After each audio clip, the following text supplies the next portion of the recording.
My name is Giovanni. I was born in a peasant family in Seminara, Calabria. In 1952, I migrated to Australia. I was one of the first assistant migrants. I had no intention of migrating to Australia or anyone else. But one afternoon in February, while I was at work at an olive oil factories, I heard a whistle. I recognized it as a family whistle. It was my brother calling me to go home because I had to leave at 5 o'clock that afternoon to migrate to Australia. At home, my mother and sister were crying and had already packed a small suitcase with my few possessions. My father had made the application without telling me. I protested and went off to the piazza. My cousin and a few others followed me to convince me to go, as I only had 2 hours to catch the train to Naples. In the end, they convinced me, but just to make sure I didn't change my mind, one of them came with me. I spent 2 weeks at Bagnoli, in an immigration camp at Naples, because the ship broke down. It then took 44 days to sail to Melbourne. From Melbourne, we went by train to Bonagilla military camp, where I spent 3 horrible months and took part in the Bonagilla revolt. I finally got to work as a painter in Cobram, painting the church and the convent. By 1954, I was in Melbourne, where I became very active with my union.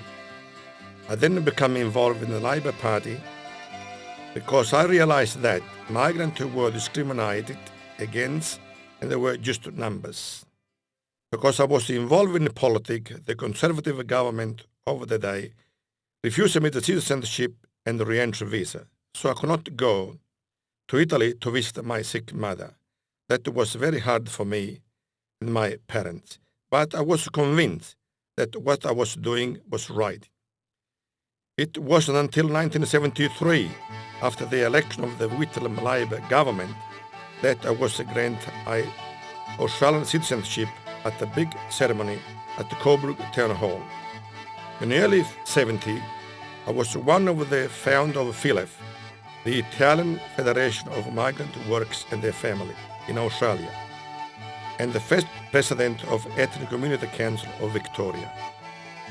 I was one of only 2 people to have been imprisoned in a dungeon at Parliament House with the then principal of Brunswick Girls High School. I had to disrupt the opening of State Parliament to demand a new school. 2 years later, in 1979, I was elected to Parliament, to the upper house, to bring home the reality that Australia is a multicultural society. I made part of my maiden speech in Italian. That was the first time it had been done in an English-speaking parliament. Later I was elected to deputy president and chairman of a committee. It was not only an honor for me, who had arrived here with no English and very little school, but for the migrant community in this country. My parliamentary office was the busiest office because many ordinary people of all backgrounds recognized me as one of them. I hadn't wanted to come to Australia. My father forged my signature because he thought I could have a better life. It's only recently that I have understood that. All my life in Australia, I have worked to create a better society. I have been happy here. I have enjoyed my life. I have a wife and 3 daughters and grandchildren. But I cannot forget where I was born. In the daytime I work in Australia, but at night I am in Seminara, Calabria.